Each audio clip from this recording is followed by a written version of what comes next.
Blessings on you this evening, beloved ones. My subject tonight is omnipresence identification. Omnipresence identification.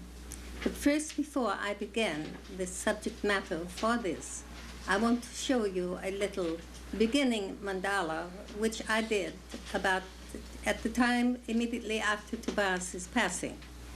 And I would like for you to see it. It is the beginning of a Cosmos Christ.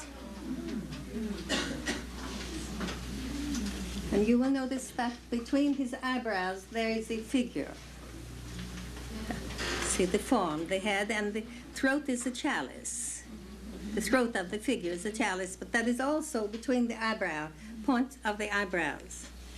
And then you find Jesus directly below the left eye. And below here is a Deva angel. Up here is a Buddhistic form seated above the eyebrow. And directly over is a master. And all over the features are different forms of omnipresence. So if you wish to look at it more closely, I'm going to reproduce this summer in color. But I want you to see it tonight because I feel that it came out of the realization, after death realization of Tobias. And it was especially very meaningful to me.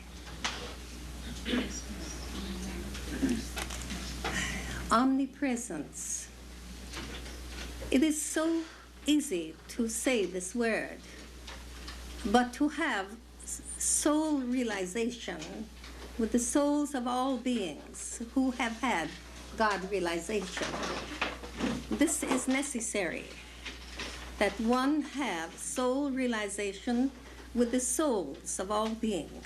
So when we are working with the great beings who have brought us the wisdom, teachings, and the Dharma, and the great flow of instruction from the spiritual worlds, we must first unite with the souls, as we are told in the little book, the Venerable One, that we must unite with this continued medallion of alignment, continued medallion of points of radiance, of soul radiance.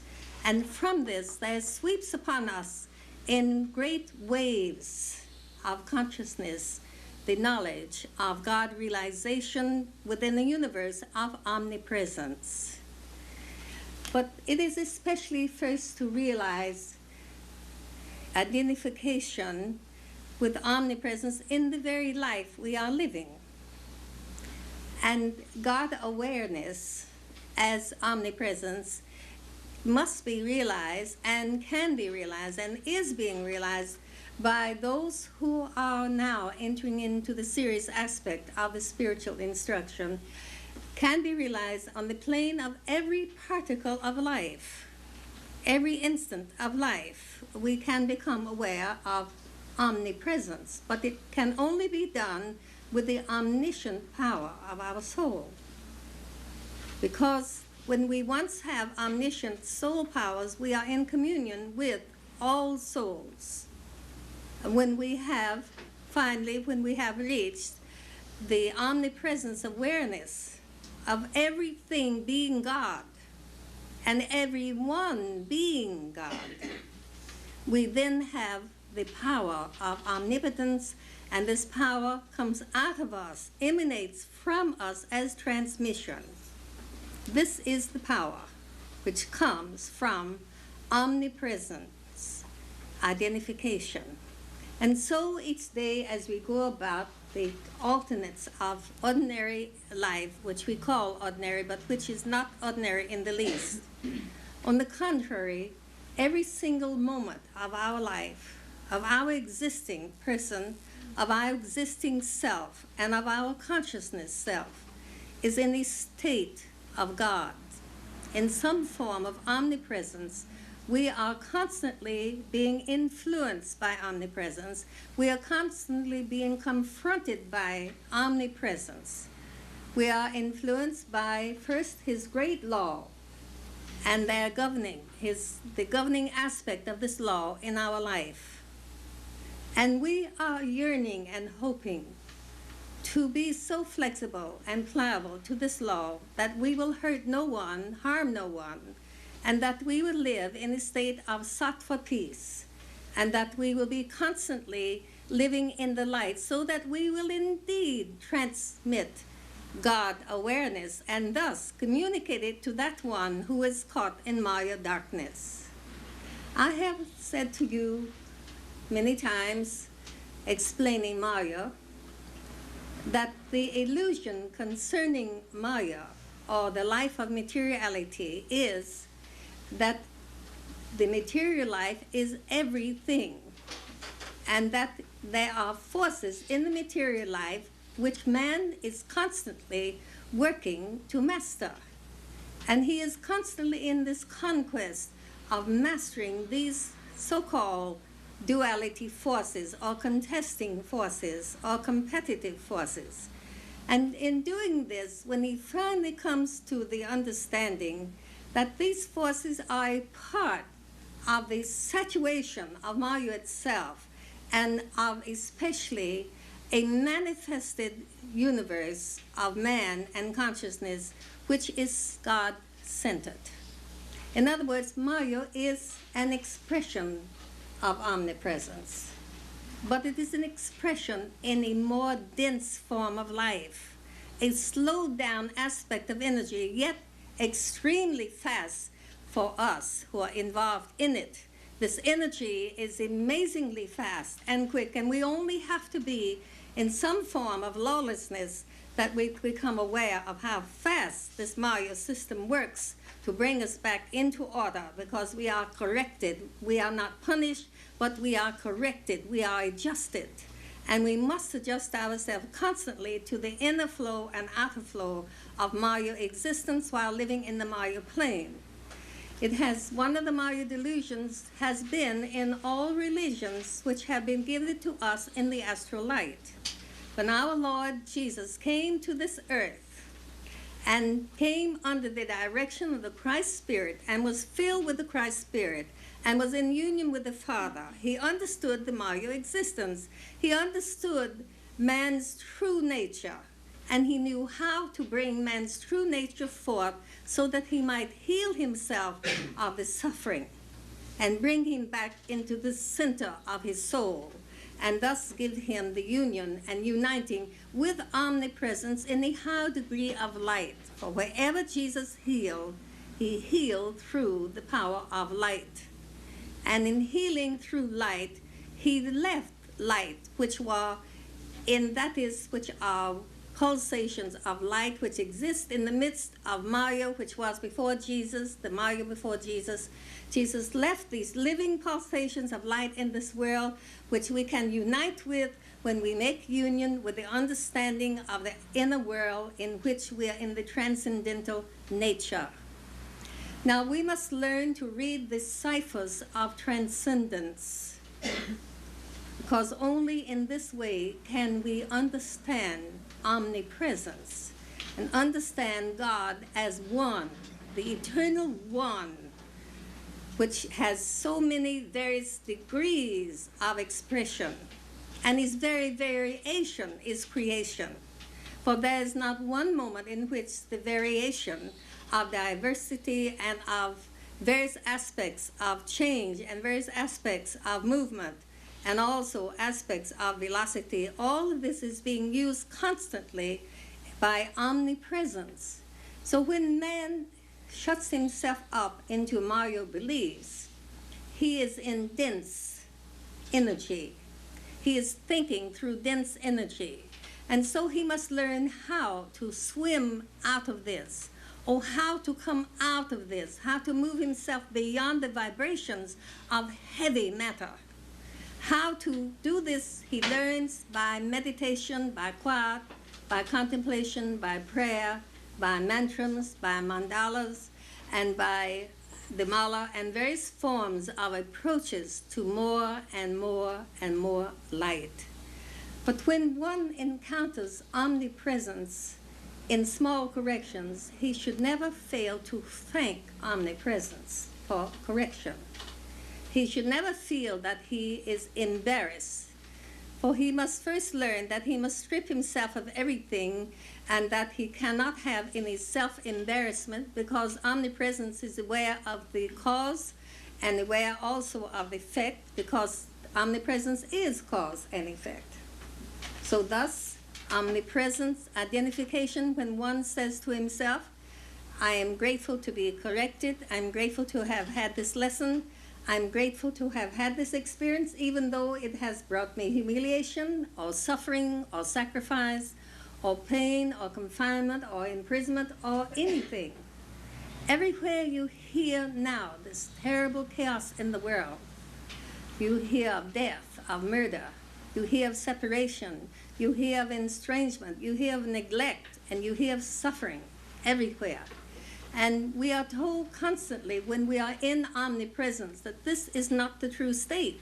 But yet we also know that even suffering and even these neglects and even these rejections are all part of omnipresence in the degree of energy of Maya.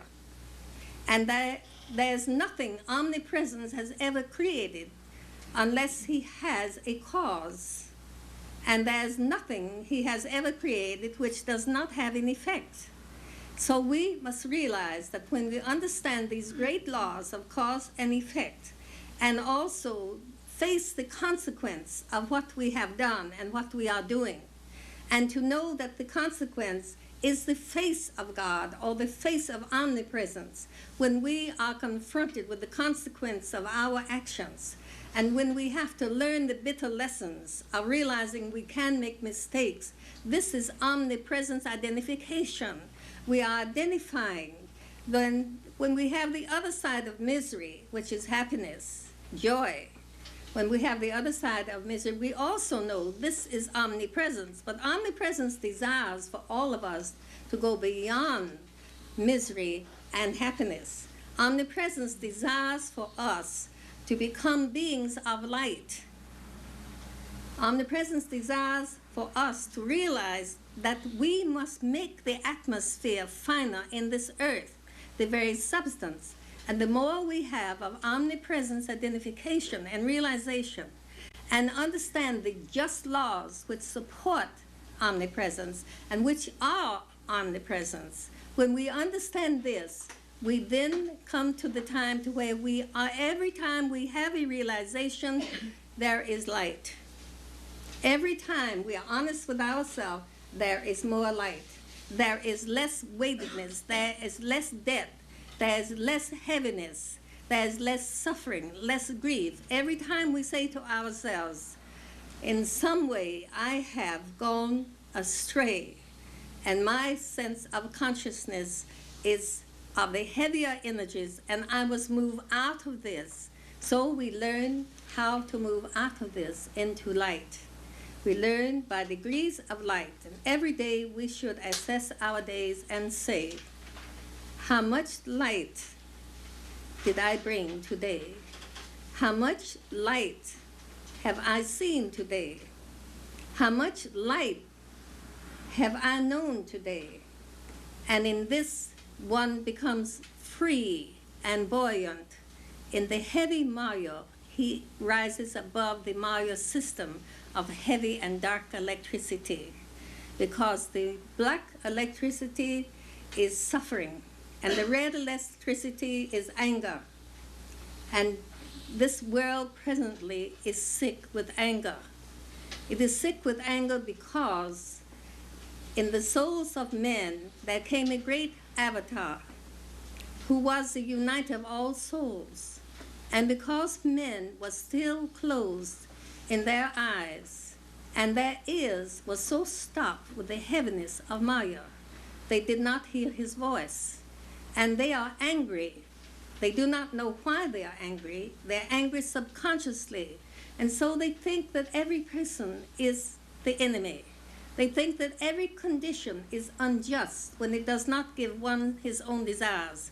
And they think that his labors are underpaid, or they think that they are sick without self-fault. So it is now in God realization, in the various spiritual germs Jesus have left in this earth, great pockets of light great revolving process of light in our earth. And these are his words. Jesus, the etheric body of the Lord Jesus, is now the etheric body of our earth. Just as you have an etheric body, Jesus has an etheric body which is our earth. And just as when you do wrong physical things in the physical body, it is mirrored and pictured on this etheric body of yours, so also the combined body of men who do not listen to God and to the awareness of omnipresence in everything, so do men at the present time close themselves from this encasement of Jesus, where resides these great polarity points of light, which are waiting to take us up and to take from us the burden. And when we, in our etheric body, yoke with Jesus, we begin to realize what he realized. Because everything Jesus experienced, we will experience. And we will experience it through the Father as he experienced it through the Father, who is the Father of this eternity system. Now, we must come to realize that in the etheric body of the earth, there's also the mental body of the earth. And Taylor de Chardin calls this the Noosphere of the earth.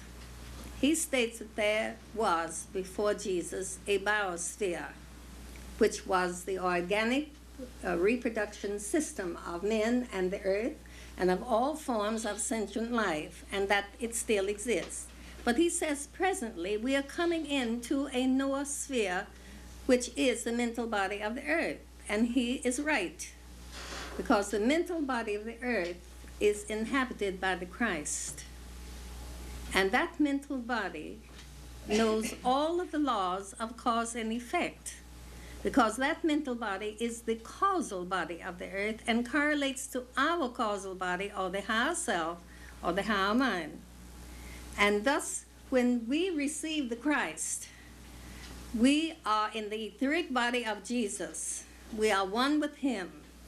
And his words, which are dynamic, great powers of light, which he has spoken to us in the inner ear, they are residing in that etheric body, and they lead us to the mental body, or the higher mind, through which we identify with the Christ and have union with omnipresence.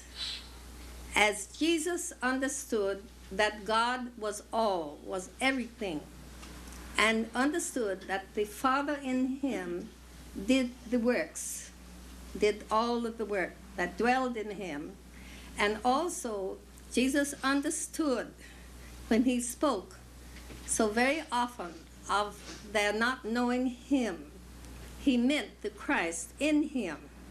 Just as when I look at you and see your Maya self and do not see the Christ in you, I am still in that black electricity of Maya, or the red electricity of the opposites and of competition and of rivalries and of jealousies. The Old Testament prepared us for the New Testament. The Old Testament sometimes is very repellent to us because it contains so much violence and so much pointed speaking of various tribal understanding. But in that Bible are initiatory keys, the Old Testament. And there are religions today in our country who rarely take up the New Testament, who teach entirely by the Old Testament, because they are still working with the red electricities in man, rather than the white pure light of omniscience in man, which must experience the omnipresence of God.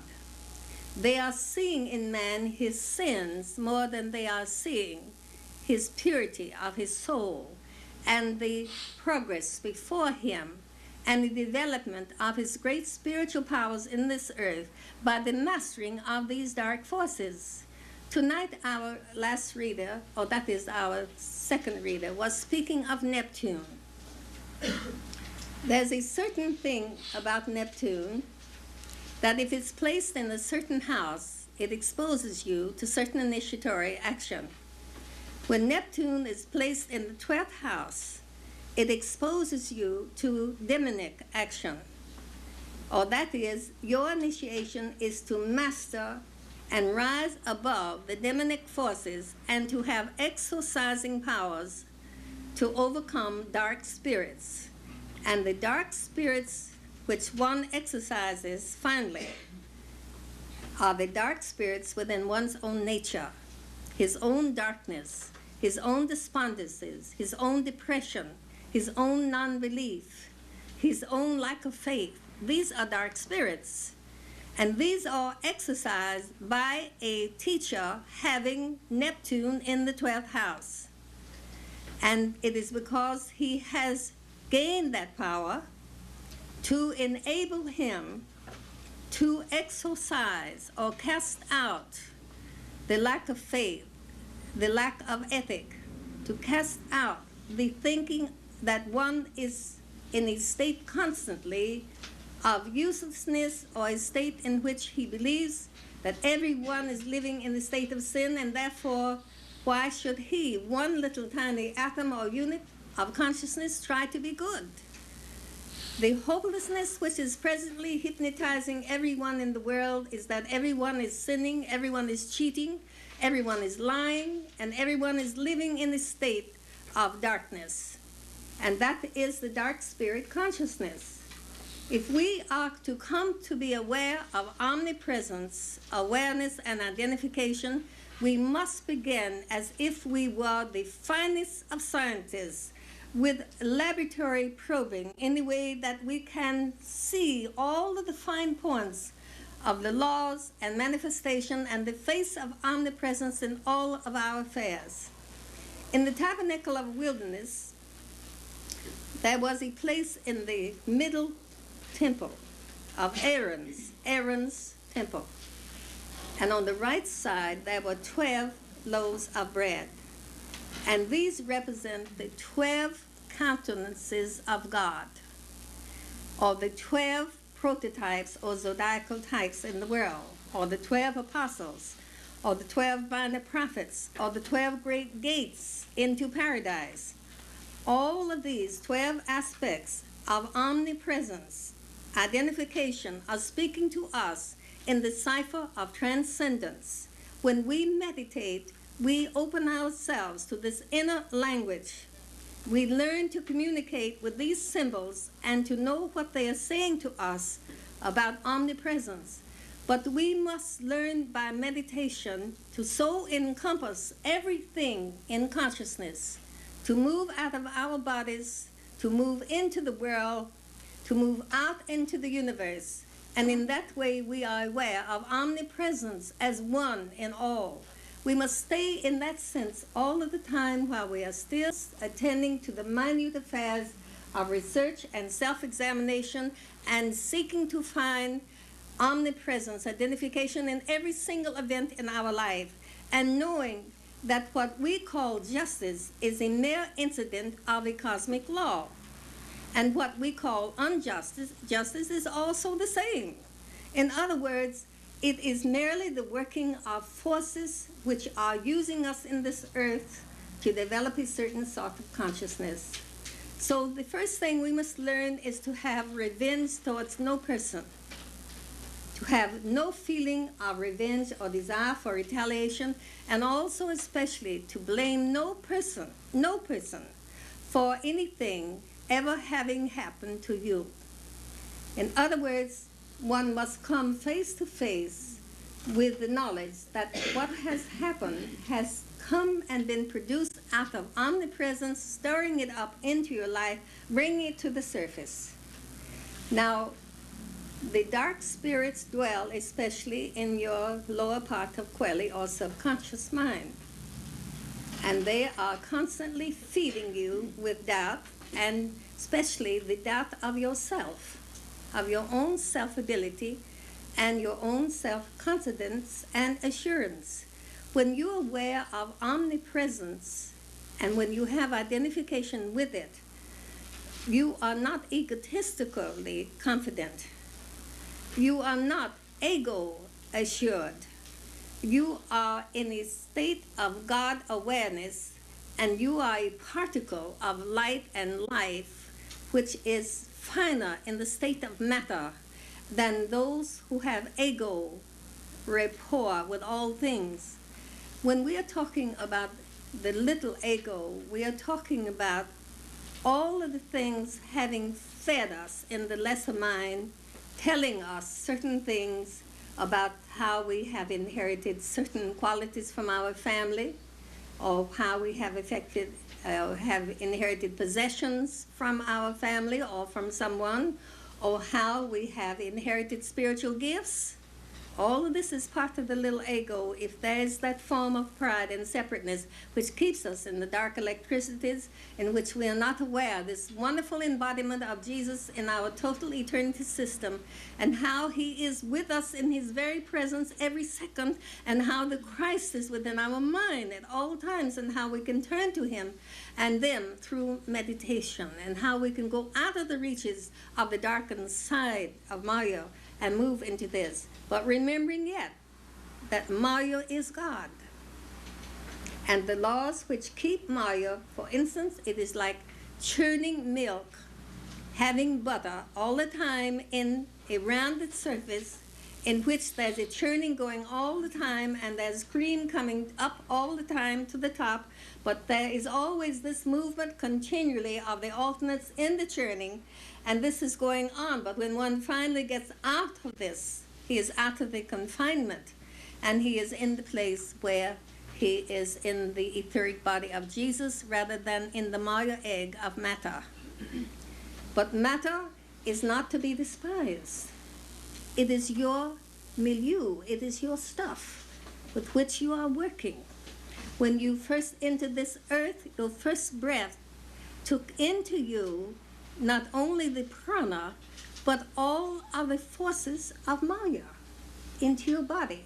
And these, you were just like a vase or a mold in which suddenly, with your first gasp of breathing, you poured Maya into you and filled your total lungs and your blood with Maya knowing, and suddenly you were a Maya creation and thinking through Maya thinking of the law and cause and effect. When someone was touching you, you were going to cry and shrink, even though you were an infant, because you were seeing a force coming towards you, and the reflexes of your body were working with the Maya system. And so we must remember that we have reflexes of the soul, we have reflexes of the emotions, we have reflexes of the mind, because the moment we hear something we do not like about ourselves, we say, oh, that's not so. I can see things in you. That's reflex. And that is part of the Maya system. So we have to come to the state the way we move into beautiful, pure, non-restless mind, and move out of mind wavering, and especially life wavering without any roots. This is a sin against the Holy Ghost to have no roots in your consciousness. One must have roots in omnipresence of God, and then all things flourish in the garden of the self and the soul. This is the law of existence, of knowledge, and of bliss. So we come into omnipresence, awareness, and identification, and we move out. It's like putting in the car into a 5th or 6th gear and moving into other space, and suddenly we are out into space and looking down on Maya. As I stated before in the last lesson, how we get out, it is like a ball, and we are looking over it, and we are seeing how the past has come, and here it is the present, and here's the future, and it is already shaped and formed, because Maya, if you are going to make a cake, you are going to put things in it, you're going to expect it to come out with those things tasting like that, and that is if you are putting in the present these things, you're going to have on this end the same cake you put in the middle. So this is how life is expressing itself. What you put in it, you get back with compound interest of Maya called karma. So here we must remember that meditation is the necessity in the life. It has been not so spoken of now because we were not ready in evolvement. We were bound in system of Maya, of letting others teach us, and be dependent upon others to teach us a few little words and to stroke our backs, and to tell us that we were sinners, but yet to tell us also that if we were good little boys and girls, everything would be all right in a certain kind of heaven. But we are now presently in a life in which we are self-responsible as self-genesis persons, and we have opened the doors to the Dharma, and it is flowing into our consciousness. And to understand first an organized existence through omnipresence is the first necessity. We must understand the organized existence of Maya is a blessing, but also we must understand we are consciousness beings and we have the power to come out of this imprisonment. Now, the greatest example we have for Maya existence is the anthill and the bee. The anthill is set to the Maya system of going and getting the plunder and bringing it home to the queen. And we have the same thing also with the bee going and getting the honey or going and getting whatever we get. And this is what we are. We are in that Maya system in the anthill or in the beehive, and we are under the delusion that we must go in that little stream and bring it right back to that thing. It may be a house, or it may be a car, or it may be whatever it is. We are going like little ants, and we are buzzing off here somewhere, but we are coming back because we've got that little plan, which we think is an absolute necessity. And you only have to die tomorrow and look down on your anthill, and you say to yourself, that was a foolish thing. I wasted time while I was on earth going about these little anthills. Inside of you is creation. It is omnipresence in you. And you must break open in omnipresence, identification, and be so full of the effulgent soul power within you that you step beyond the dense barriers of the black and red electricities of Maya. Because this is why the Eastern teachers say that it is hypnotism and that it is illusion, because we have the illusion that these things are the things that are everything. And if we live inside of that little pattern of the anthill, it can become hypnotically everything. But if you let creation out, that creation is one of those lights connected with the words of our Lord, and that is going to put you spinning into another pattern altogether, out of anthills and out of beehives. And it is going to put you into forces, and it's going to acquaint you with planes beyond this plane. It is going to teach you the power of joy and bliss, how through transmission of your spiritual and soul light. And of course, when you come into omnipresence identification, you must share it with everyone, because that is the secret, how you can get in and out of the door. It is your password, that you must bring what you experience in spiritual meditation into the earth and make more light. This is your password, or you cannot get in the door the next time. If you have not communicated what you are studying in some way, given transmission from it, if you have not used your dreams in a psychological state in your life, in your motives, and you have let it fizzle out and you are not using it, you cannot get into that place where that instruction is the next time. So you have set aside your sacred password because you have not activated what you have learned. Do not let any excuse ever say to you, this person cannot understand what I'm learning. That is a fallacy of Black Maya. It is telling you that somebody else is a less soul than you. That fallacy is telling you that someone cannot learn the way you can learn. The opportunity is placed into your hands by which and through which you can communicate and have transmission of God awareness in you or omnipresence in you. God will give you a voice that is pure and still, that is reaching. He will give you the Vajra, which is the word, the electric word. How do we fight fire? With fire, all right? Then you fight wrong ideas and words with right ideas and words. This is Vajra Sattva, which means to communicate with peace, to give transmission of omnipresence in you. This is how identification comes. Now, we have been this season working far deeper than you all realize. On the inner planes, there has been very, very much progress. We are coming now where that is going to be worked out now in your own stations of omnipresence, fullness in you during the 5 months ahead of you. And that is going to be a form of laboratory, a form of experience, a form of stewardship, but more than this, a form of open learning. And it is something that is rewarding, because when the teacher gets at a certain distance, just the way you get at a distance from your problems, you begin to see the solution and they reform themselves. This is the same way with what you have been taught this year. You're going to see this formulating and working, and the progress is coming within you in this awareness of omnipresence. Believe me, spiritual life is not a hangdog struggle. It is not a death holding onto a bone. It is something that is beautiful, unfolding. It is quality. It is intensive sensitivity. It is refinement. It is good manners. It is purity of intent and motive. It is all of these beautiful things that make life more existable, and it is also something that is more than a flower that's in direct sun.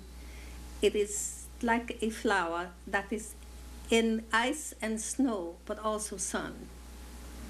Because you do not bring frenzies from the spiritual world. If you do, you are in the psychic. It is not the spiritual world. You bring action, but it is coordinated action. You bring clarity of sight, and you bring testimony against your eyesight and your ears and your touching and your smelling and your tasting. And you also bring a feather to move over your heart and to test where there's one particle of treason against omnipresence. This sometimes causes deep anguish, awareness of guilt, when one feels that he's continuing to repeat and repeat old mistakes. Every time another mistake decides it wants to show its face and stick its tongue out at you, say to yourself, I know you, you little rascal. I've got a tongue too, but I'm going to talk to you. I'm going to show you now what we're going to do about this. And this is what we have to do. We have to realize we have many aspects of omnipresence in our consciousness, and they all want to teach us. They all want to inform us.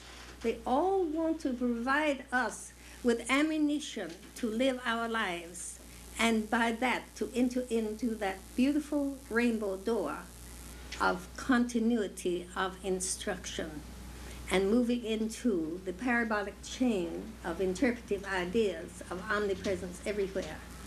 Now, suppose that you have been living lately the spiritual life, say for a matter of 3 years. You have reached the time now into which you're getting ready now for the real haul of the 7 years ahead. And you have had some companions who were not very nice companions. You think now they weren't. But at that time, you just loved them. You just wallowed around with them, and you just loved them. And now you're beginning to see that these companions are not thinking the way you do. And when you meet them again, you are all bewildered. How are you going to be? And you are thinking you're standing up on tom walkers, and you're looking down at them. You know what a tom walker is? No. Right, you're standing up on... See, that's the 1876. Then over here, you're looking down and you're saying, how on earth will I ever get down here and talk to them on the same level again? Well, all you have to do is just talk the way you are, because that person would not still be coming back in your life unless they needed what you are now. They are coming back in your life because you've got something to give them. There is no accident. They'll come back on that circle, and they want to get on that spiral with you. But they don't realize they want to. But if you start preaching to them immediately, say, oh, I found the greatest teacher, I found the greatest thing, so. Oh, I don't like that person. Immediately, you set up a rivalry in that person's consciousness. So the first thing you do with a person says something which, of course, is far out to you now. You are getting your logos in a way that you can talk to this person still on the same language, but you can also say, in your mannerism and in your attitudes, you can speak a greater language than if you gave them several verses of this and that. But you know if they are in terrible trouble, this is the time for you to hand them perhaps a few books or to copy out a few lines to give them, or give them a mantra and say, here's something for you to take in your wallet when you're getting this despondency or blues. Now, of course, what is in that, you don't have to eat it or swallow it. You can just find a word in there that you're going to hold on to when you are in trouble.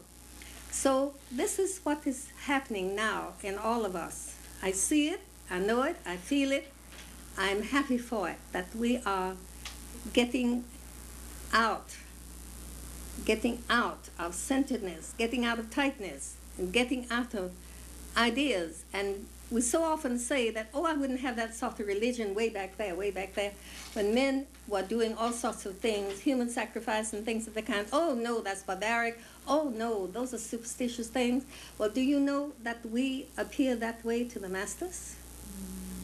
We appear as they know the kernel of our real self, but the masters have evolved into such pure states that they see that this struggle here is so painful, and sometimes they can understand when we think we cannot win. But they are waiting always. They do not close doors on you, but they are waiting always for you to get something inside of you. Now, in my mantramic work, and the mantra work, and the japamala, I'm trying to give you, to pass on to you the knowledge of Vajra. Vajra means electric word, and it means mantra word, to change over. Now, you have an etheric body which you cannot see, but which is an energy body, but you can measure it now by machines. And this is done in acupuncture, and you can measure it by certain laws which have known for thousands of years by the ancient people. Now, that body has a lining, just the way your heart has a lining. This etheric body has a lining, and it is called Vajra. It is called Vajra. And when one is working with mantra and mantrams, that body is active. And it's very rosy colored because it is especially working with the blood impulses into the brain and the circulation of the body. And the Vajra initiation is an initiation which is especially being brought now through the Christ, because in the Gnostic teachings of Jesus, about Jesus and the Christ, which the early Christian church deleted and cast out and placed the curse on, they understood Christ as the Logos. And they were responsible for naming in the Catholic Church the 7 archangels. They call them the Logos angels, which means the sound angels, the word, 7. And they are, each of these archangels, working with a planet. And the Catholic Church knows this and teach it. Now, this word body is Vajra in Sanskrit, and it is a lining of tremendous word energy.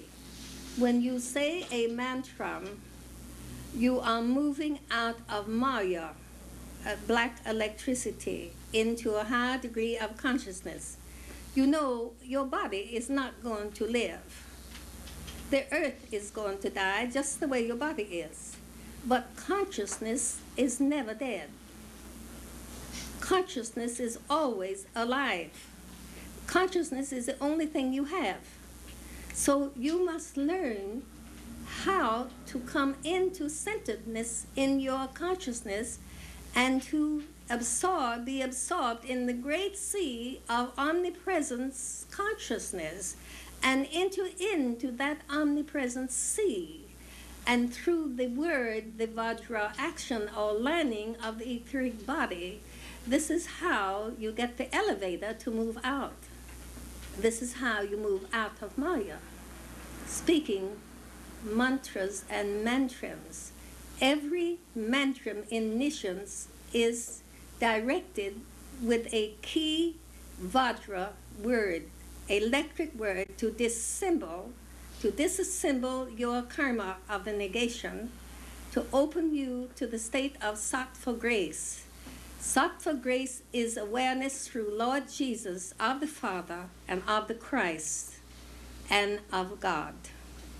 So when you have come to that peace side of Vajra, which is electric coming into stillness, and move out into another degree of Vajra energy, you have come into the centering of the causal higher mind, and you enter into Purusha, or the great consciousness of soul consciousness, awareness of God.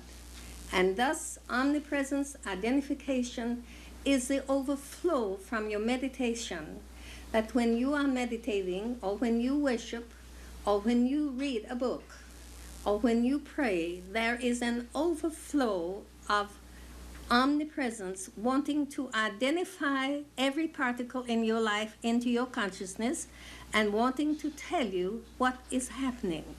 And after that is the wisdom of which you cannot be separated. And God uses those who are so filled with holy wisdom. Now, I have seen recently in my meditation a certain thing through which I entered out of Vajra, state of the red side of Vajra sound, and moved in to the how. First, I saw an elliptic sphere, and it was moving in this direction. Then that changed to a figure 8. And then that came wrapped like 2 around a pole, which is a spine. And that was like the medical symbol. It was wrapped around. So first was the sphere, then it changed to the 8, and then that 8 began to be wrappings all around the spinal system, and then after that came the wonderful peace. I had moved out of Vajra, the red light, and had moved in to the white electricity of God. And there was stillness, and the spinal system was a scepter, because that is what Vajra means, scepter. It means scepter, and scepter means willpower. So I was centered in the white will of God, in this white electricity of God, in this centered polarity. It was polarized, and it was still. So this is what it means when you cross over from the astral into the etheric planes, and you learn about these planes. You have to realize that you are bringing purity to those planes as well as you do to the physical plane when you meditate. You're always thinking that those planes are doing a lot for you, but you are doing for them. You are cleansing the astral every time you meditate. You are cleansing the physical every time you meditate. You are cleansing the etheric every time you meditate. And you are getting closer always to heaven consciousness. And so we must realize that that must have a return, this sphere. You must bring back that power. You must bring it into all planes. And it is a shower, you bring it out. And then you do it in little kindnesses. Or you help a little bird, or a little rabbit, or a little creature.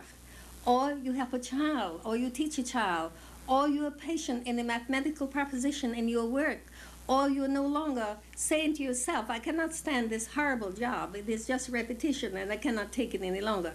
But always you are working in that, what is coming in the downpouring of what you have done in meditation, and you must trust that. You must trust omnipresence overflow in you to interpret your life and make it bearable to you and to make it bearable for others. But more than that, you must lead them out of this into great powers which they have within themselves, to believe in themselves, in the assurances of what they are. Beloved ones, this is all for this evening. We will have a contemplation meditation exercise, and we will go into the state of meditation, which I have been given in Japamala lately, which I have found wonderful and helpful to me, and I'm sure I feel its reaction into all of you. First, you bring your fingers together like this. Then these two fingers come together, and then the little fingers left alone, and you just sit in a relaxed position. And remember to close the eyelids with belief is to be in heaven. To close the shutters of your eyes, you are on the stage and the scene of omnipresence, and you are all of the flow of the mental mind in Christ, which is a portion of omnipresence, is flowing into your conscience, which is the Hara Buddhi in you. Now we are sitting in a straight position but not stiff, and it is as if our spine has a thread that is lifting our chin into right position, and on the thread is strung thousands of beautiful cords, which is our spine, and which gives us absolute a swaying erectness, but not moving, but it is free. And the rib cage is like a basket plant hanging from the ceiling, and it is not tight. It is just floating like a rootless plant, making a beautiful atmosphere. And the chin is up, and the corns go as high as the head itself. And even the eyes, if you would open them, would look directly and straight at truth. So we are thinking now of a little dot right at the bridge of the nose. And that is a dark blue little dot. And now we are thinking of how breath, we must think of an elephant first, and we must think we have a trunk, a nose as long as the trunk of an elephant, and we are going to breathe up at the end of the trunk, up into the middle of the forehead, and hold it at the little dot. Then we are going to let it out very gently with a free breath and get rid of all of the negative poisons. Now, the next breath we are going to take is going to be at the end of the elephant's trunk, and this time it is cleaner and finer up to the point, the little dot.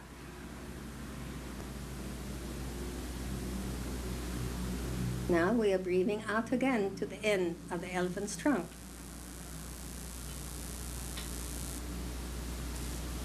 So we are sitting now with the little dot between the forehead, and we are thinking, and this fresh air has given us all a quickening of the natural forces in our body, cleansing and lightness, especially lightness. Now we are going to follow this little dot.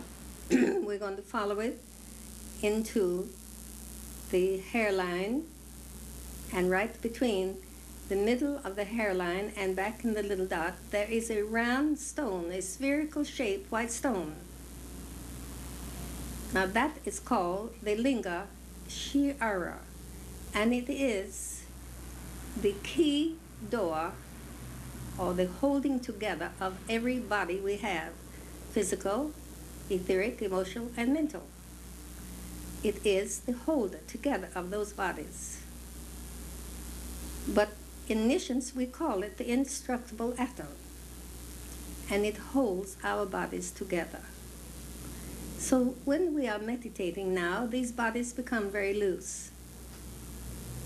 And we are no longer impeded by their weight and heaviness and gravity. So now we are free to explore the inner structure of our holy soul temple in the center of our head. And as we do so, at the base of the brain, there is the opening there of the mouth of God. And we are breathing very gently. No longer breathing like the elephant, but breathing very gently. Now we are going to think on the crown of the head. And we are going to think of the sound which holds together the total universes, the sound of Om. A-U-M, Om.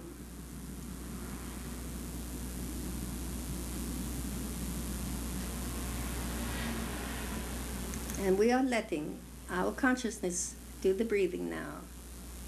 We're thinking of the white light. So now we are going to go through 3 tiers of a fountain. The top upmost is small, the second one is middle size, and the bottom one is large. Fountains, 3 portions of a fountain. Back of this fountain is a beautiful rainbow.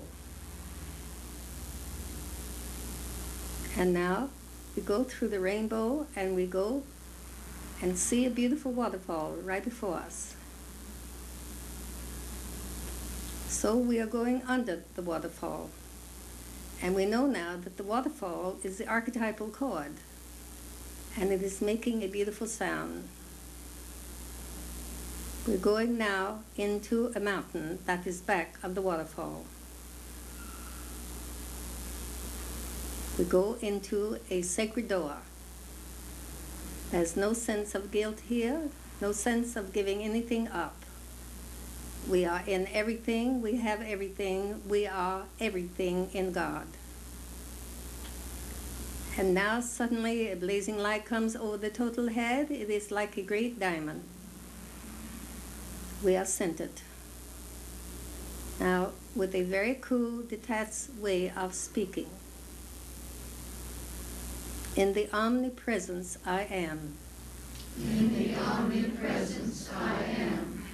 The mystery veil. The mystery veil. Lifted. Lifted. Is long past. Is long past. I am at home in the omnipresence. I am at home in the omnipresence. My true place. My true place. I am feeling my starvation. I am filling my starvation with the food of omnipresence. With the food of omnipresence. I shall bring omnipresence to the world. I shall bring omnipresence to the world. And my soul, a centered sun, and my soul, a centered sun, shall create the universe. Shall create the universe of my being. Of my being. In the being of God. In the being of God. I am free. I am free. Peace. Peace. Now breathe out gently and think to the right side of your heart. And think of a pure white rose, the beautiful crystal diamond dewdrop coming from the center, falling out in the earth, flowing around you, purifying. Hold the center very peacefully and end your meditation. God bless you. And bless you. You are loved.